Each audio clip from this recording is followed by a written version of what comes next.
नमस्कार मित्रांनो, Deccan times live मध्ये तुम्हा सर्वांचं स्वागत आहे. महाराष्ट्रातील 1,08,000 शाळा आणि 2 कोटींहून अधिक विद्यार्थ्यांच्या आरोग्याशी थेट जोडलेला एक अत्यंत महत्त्वपूर्ण आणि ऐतिहासिक निर्णय नुकताच घेण्यात आला आहे. अन्न व औषध प्रशासनाचे यानी FDAचे धडक निर्णय घेणारे अधिकारी श्री तुकाराम मुंडे यांनी कालच या संदर्भात अत्यंत कडक आणि नवी नियमावली जाहीर केली आहे. शाळांमधील कॅन्टीन, मध्यान्ह भोजन, जंक फूडवरील 50 मीटरची बंदी आणि FSSAI लायसन्स याबद्दल सरकार आता नेमकी काय कारवाई करणार आहे हे त्यांनी स्वतः पत्रकार परिषदेत स्पष्ट केले आहे. आपल्याला माहिती आहे की महाराष्ट्रामध्ये जवळजवळ 1,08,000 शाळा आहेत आणि जवळजवळ 2 कोटीपेक्षा जास्त विद्यार्थी या शाळेमध्ये जातात. आणि शाळेमध्ये कोणत्या प्रकारचं अन्न द्यावं, कशा पद्धतीनं द्यावं याचे काही नियम ठरलेले आहेत. त्याला आपण जे नियम म्हणतो ते स्कूल फूड किंवा सेफ फूडच्या बाबतीत जे आहेत आणि न्यूट्रिशनल स्टँडर्ड्स स्कूलमधले जे असतात त्या पद्धतीनं इम्प्लिमेंट करणं हे अपेक्षित आहे. तर हे जे रूल्स आहेत हे 2020 मध्ये हे रूल्स आले. त्याला आपण म्हणतो safe food balance diets and balance diet for children in school regulation 2020. हे 2020 मध्ये आले आणि 2021 पासून याचं इम्प्लिमेंटेशन सुरू झालेलं आहे. तसं असतानाही बऱ्याच बाबतीत त्याच्यामध्ये काही कन्फ्युजन आहे, क्लॅरिटी काही लोकांना नाही आहे. विशेषवरून कोणत्या विभागानं कोणतं काम करायचं याची जबाबदारी कोणत्या विभागाची आहे, मुख्याध्यापकांनी काय करायचं, पेरेंट्सनी काय करायचं, तिथल्या फूड बिझनेस ऑपरेटरनी काय करायचं, FDAने काय करायचं याच्याबद्दलही क्लॅरिटी बऱ्याच अंशी नाही आहे.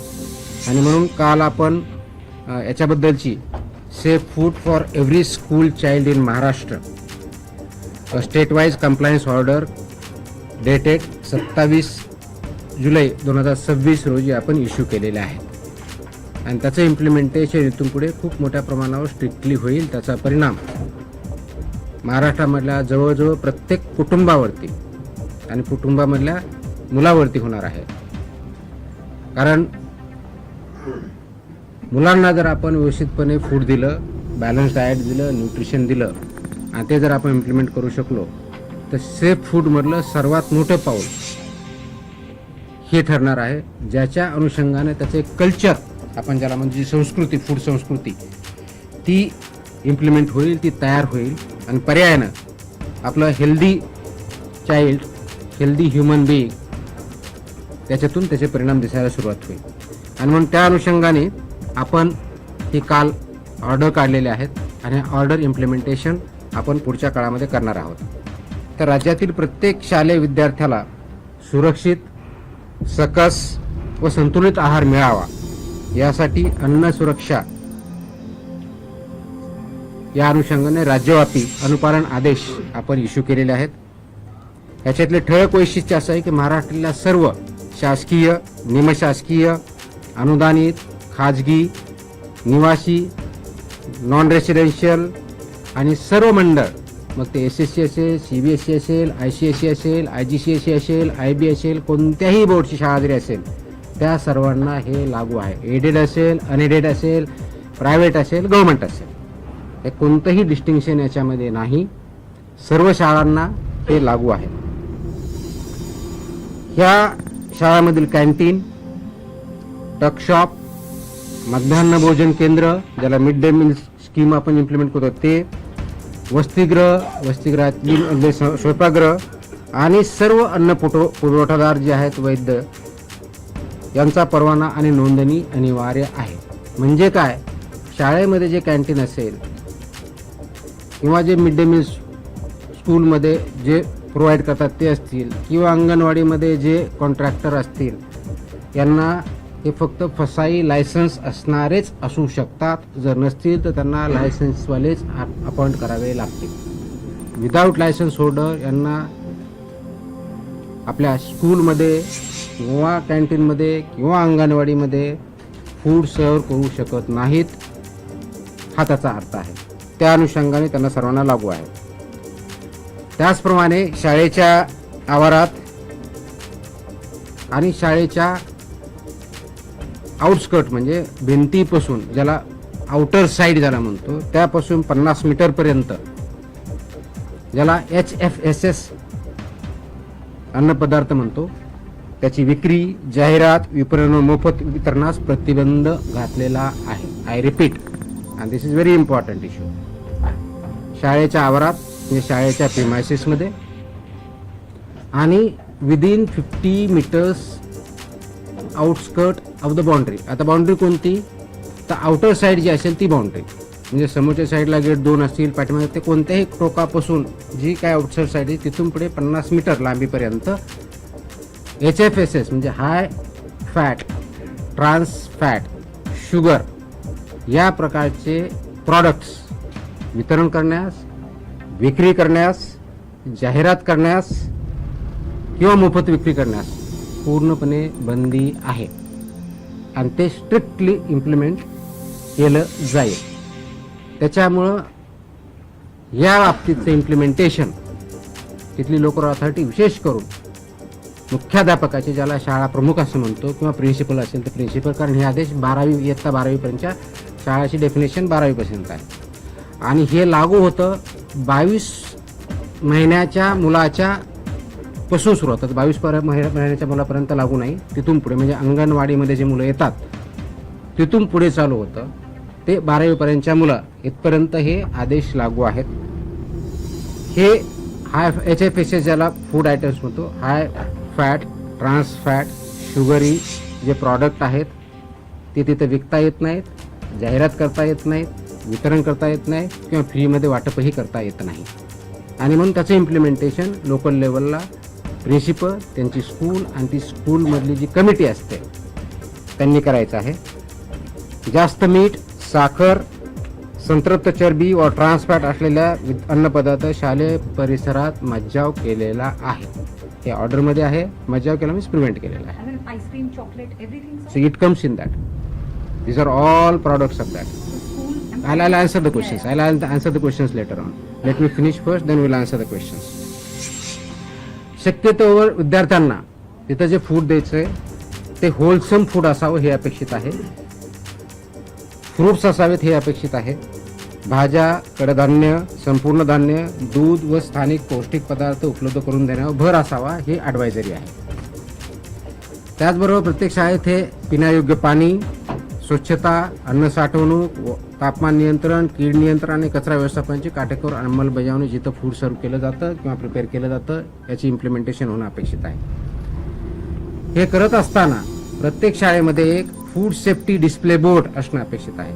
आता या फूड सेफ्टी डिस्प्ले बोर्डवरती काय, तुमचा व्हेंडर कोण आहे, त्याचं लायसन्स काय आहे, कोणत्या प्रकारचं फूड तिथं दिलं जातं, त्याच्या काय व्हॅल्यूज आहेत हे लिहिणं अपेक्षित आहे. त्याचबरोबर फूड सेफ्टी सुपरवायझर हेही नॉमिनेट करायचं आहे. त्यांनी हे बघायचं आहे की ही फूड सेफ्टीचे नॉर्म त्या ठिकाणी पाळले जातात.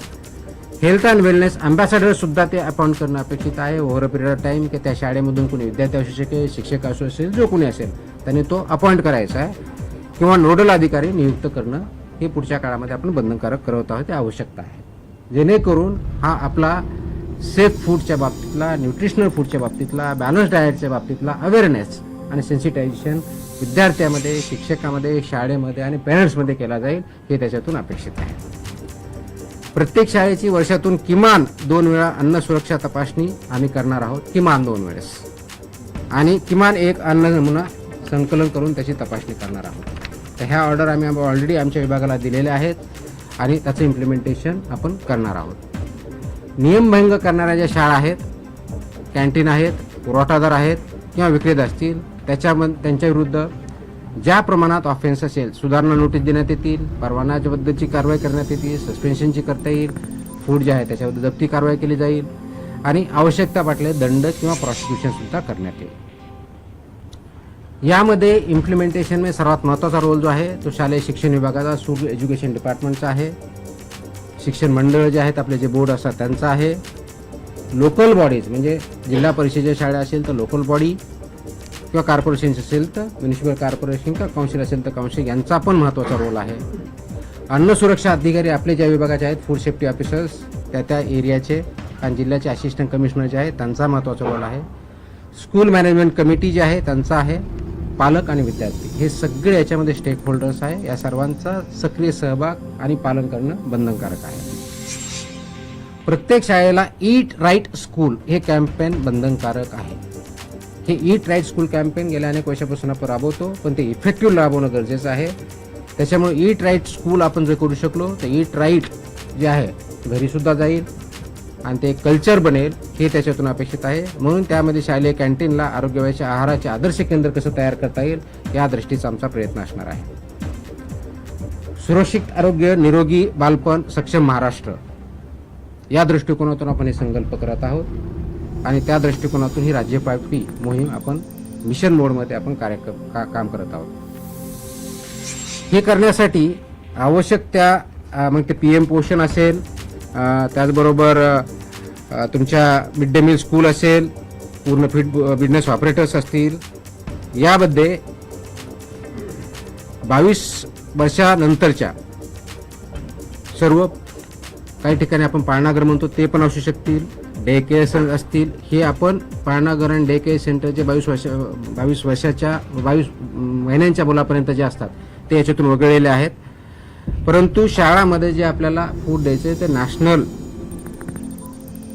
NIN ज्याला म्हणतात राष्ट्रीय पोषण संस्था, इन्स्टिट्यूशन ऑफ न्यूट्रिशन NIN यांनी काही त्याचे मार्गदर्शक तत्व दिले ते त्यांनी पालन करायचे आहेत. हे मार्गदर्शक तत्व मध्ये काय सांगितलं आहे तर होलसम फूड द्यायचं आहे, व्हेजिटेबल्स द्यायचे आहेत, फ्रूट्स द्यायचे आहेत, प्रोटीन आणि प्रोटीन रिलेटेड फूड किंवा मिल्क अँड मिल्क प्रॉडक्ट जे आहेत ते द्यायचे आहेत आणि HFSS जे प्रॉडक्ट्स आहेत ते अवॉइड करायचे, ते प्रिव्हेंट करायचे हे अपेक्षित आहे. हे करत असताना शाळा व्यवस्थापन हे अन्न सुरक्षिततेसाठी प्राथमिक जबाबदार असणार आहे. त्याच्यामधलं प्रिन्सिपल आणि स्कूल मॅनेजमेंट याची प्रायमरी रिस्पॉन्सिबिलिटी ही असणार आहे आणि त्यांना जिथं जिथं आवश्यकता लागणार आहे, मदत लागणार आहे, आमचा विभाग आपण करणार म्हणजे school education department, school management, school education department आणि त्याबरोबर जी एन्फोर्समेंटच्या दृष्टीनं लायसन्सची असेल किंवा याच्या बाबतीतले असेल ते FDA food and drug administration याच्याबद्दल मदत आपण करणार आहोत. शेड्यूल 4चे जे निकष आहेत ते आपण पाठीमागच्या ज्या ऑर्डर जर बघितल्या त्याच्यामध्ये शेड्यूल 4 म्हणजे फूड कसं प्रिपेअर करायचं, त्याच्या कोणते स्टँडर्ड्स असावेत, कोणते रेग्युलेशन इम्प्लिमेंट, ते सर्व रेग्युलेशन्स इथं लागू होतात. त्या दृष्टिकोनातून त्या सर्व स्वच्छता निकष असतील, ट्रेन मॅनपॉवर किंवा फूड हँडलर्स असतील, हेल्थ अँड वेलनेस अँबॅसेडर असेल किंवा नोडल ऑफिसर असेल, हे सर्व तिथं अपॉइंट केले जातील. त्याचबरोबर प्रवेशद्वारावर त्याच्यावरती चेतावणी दिली जाईल, त्याच्यावरती लिहिलेलं असेल की HFSS चे प्रॉडक्ट इथं विक्री करण्यास किंवा ॲडव्हर्टाईज करण्यास किंवा फ्री विकण्यास किंवा तिथं वाटप करण्यास मनाई आहे. हे त्यांच्या गेटवरतीच किंवा दरवाजावरती ठळक अक्षरामध्ये बोर्ड लिहिला जाईल. सो दॅट ही एक वॉर्निंग सर्वांना असेल. त्याचबरोबर पेरेंट्स यांनासुद्धा त्याच्यामधून अवेअरनेस तयार होईल आणि हेल्दी फूड आपल्या मुलांमध्ये जाईल हे अपेक्षित आहे. त्याचबरोबर फूड सेफ्टी डिस्प्ले बोर्ड हा प्रॉमिनंट प्लेसला असेल आणि फूड सेफ्टी सुपरवाइज याची सुद्धा पूर्तता करणं हे बंधनकारक असेल. आणि आता मी सांगितलं त्याप्रमाणे 50 मीटरच्या परिघामध्ये HFSS चे कोणतेही प्रॉडक्ट विकले जाणार नाहीत किंवा ॲडव्हर्टाईज केले जाणार नाही. सांगतो सगळं येतं. ही करत असताना याच्यामध्ये आपण eat right school, eat right campus, school nutrition policy, त्याच्यामधले food safety and standard rule 2011चा सबनियम 2.4 नुसार पूर्ण पार पाडले जाईल अशा दृष्टीचे आपण बघितलेले आहेत. सेफ फूड स्कूल बरोबर प्रत्येक विद्या हेल्दी चाइल्ड बनेल अशा दृष्टीनं आपण काम करत आहोत. हे करण्याच्या दृष्टिकोनातून गेल्या 1-1.5 महिन्यामध्ये आपण या वर्षाच्या अकॅडमिक इयर्समध्ये राज्यव्यापी एक आपण ऑलरेडी अभियान चालवलेलं आहे, ज्याच्यामध्ये 42 ठिकाणी जनजागृती किंवा अवेअरनेस कॅम्पेन आपण घेतलेले आहेत.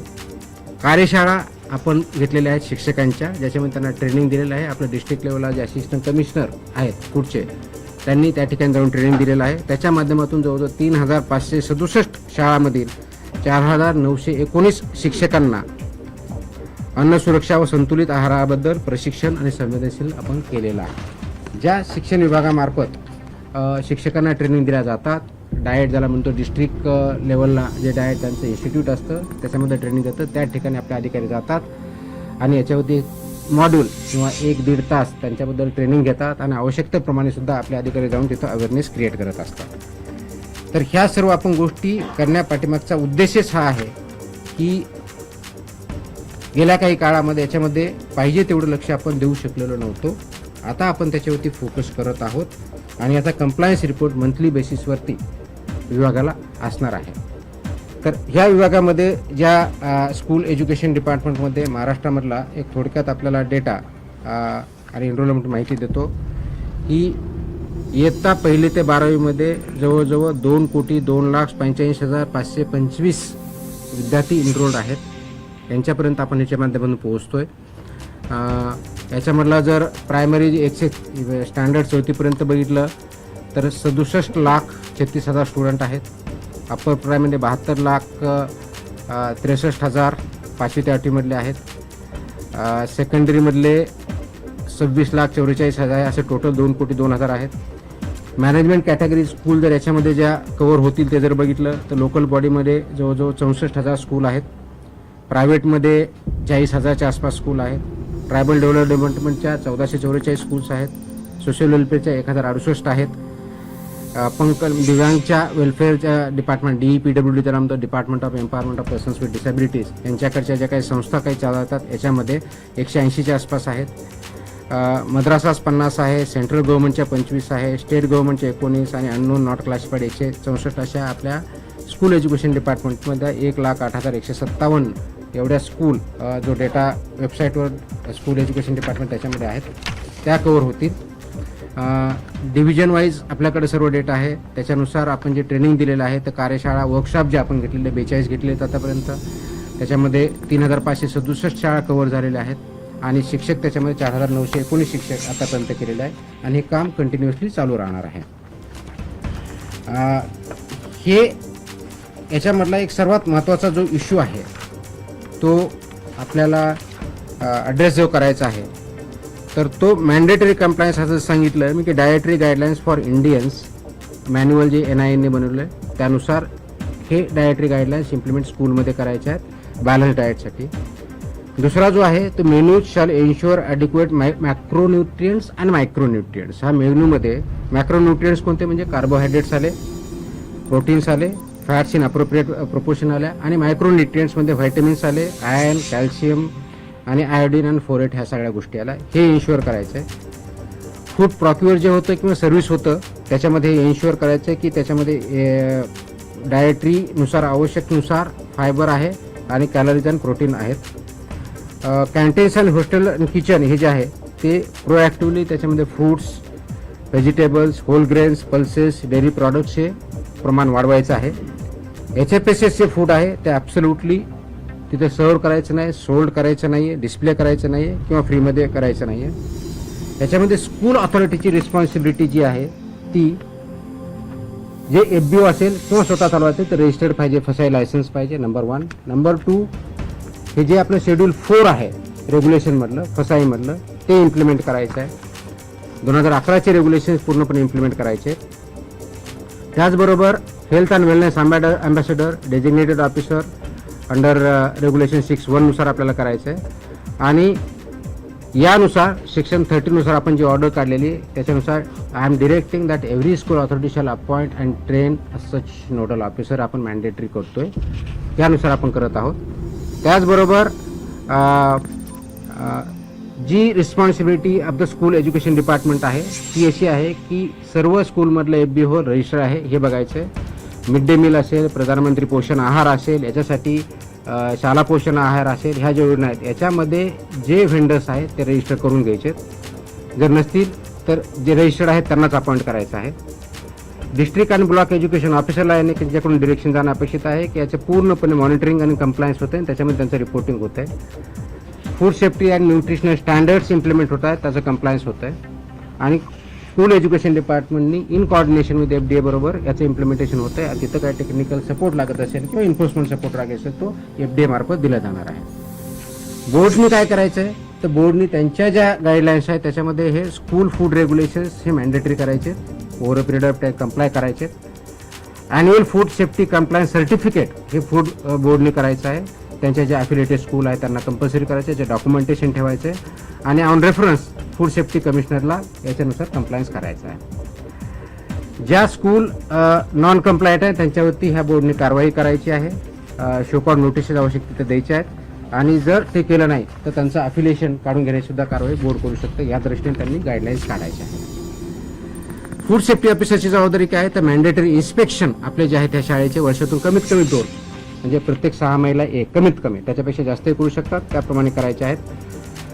कव्हरिंग त्याच्यामध्ये काय काय बघायचं, लायसन्सिंग आहे का किंवा रजिस्ट्रेशन आहे का, शेड्यूल फूडनुसार हायजीन आणि मॅन्युफॅक्चरिंग आणि सर्विंग ऑफ फूड होतं आहे का, फूड सेफ्टी डिस्प्ले बोर्ड होतो आहेत का, appointment of health and wellness ambassador किंवा नोडल ऑफिसर केलं आहे का, absence of HFSS food products आहे की नाही हे बघायचं आहे आणि विदिन प्रिमायसेस जे आहे रेग्युलेशन 3(5) नुसार कंप्लायन्स होतो की नाही हे बघायचं आहे.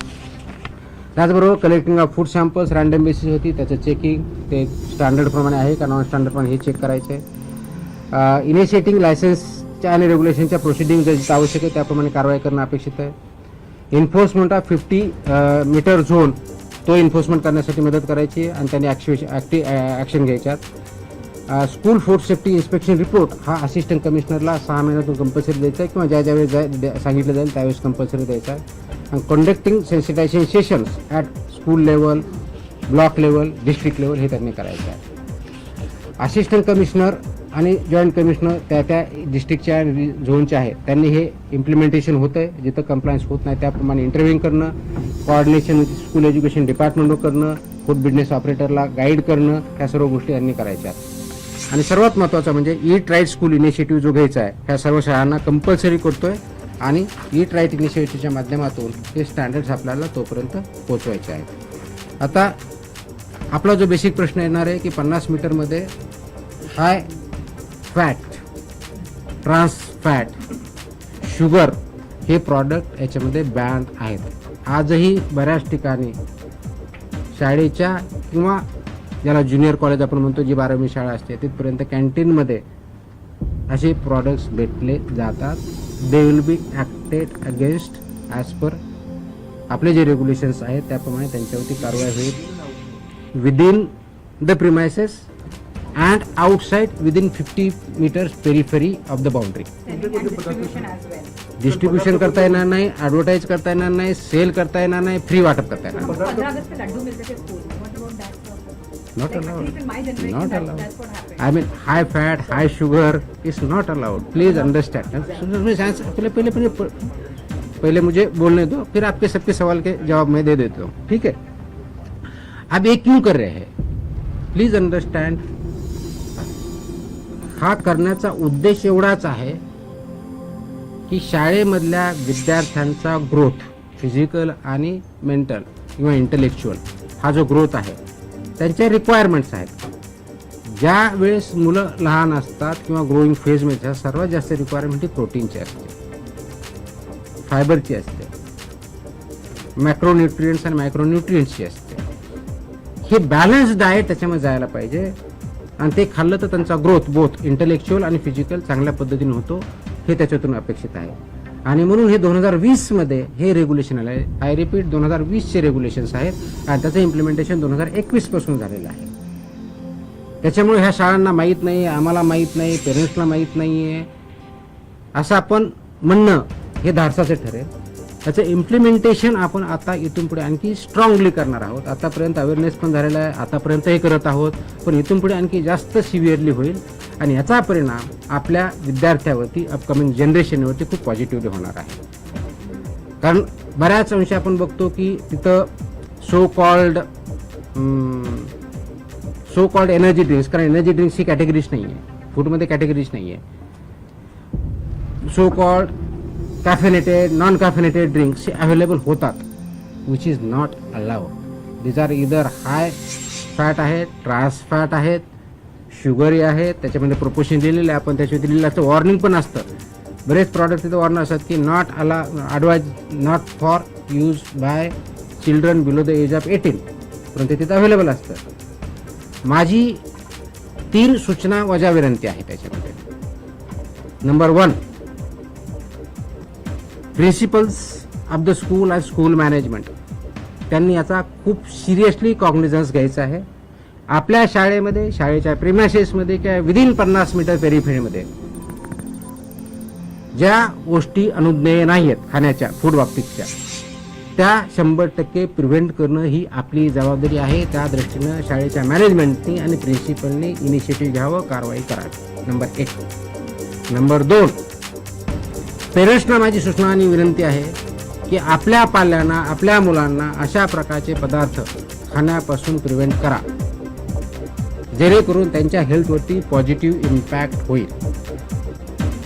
सुरक्षित अन्न, निरोगी बालपण आणि सक्षम महाराष्ट्र या उद्देशाने FDAने उचललेले हे पाऊल खरोखरच कौतुकास्पद आहे. शाळांच्या 50 मीटर परिघात जंक फूडवर बंदी घालणे असो किंवा कॅन्टीनसाठी FSSAI लायसन्स बंधनकारक करणे असो, यामुळे आपल्या मुलांच्या आरोग्याला नक्कीच एक नवी दिशा मिळेल. पण तुम्हाला काय वाटतं? तुकाराम मुंडे यांनी घेतलेला हा निर्णय महाराष्ट्रातील सर्व शाळांमध्ये योग्य प्रकारे लागू होईल का? या निर्णयामुळे खरंच शाळांमधील जंक फूड बंद होईल का? तुमची मतं आम्हाला कमेंट करून नक्की सांगा. हा व्हिडिओ अत्यंत माहितीपूर्ण आहे, त्यामुळे महाराष्ट्रातील जास्तीत जास्त पालक, शिक्षक आणि शाळा व्यवस्थापनापर्यंत हा व्हिडिओ शेअर करा. अशाच ताज्या आणि महत्त्वाच्या घडामोडींसाठी आपल्या चॅनलचे नावला सबस्क्राईब करायला आणि बेल आयकन दाबायला विसरू नका. धन्यवाद. जय हिंद, जय महाराष्ट्र.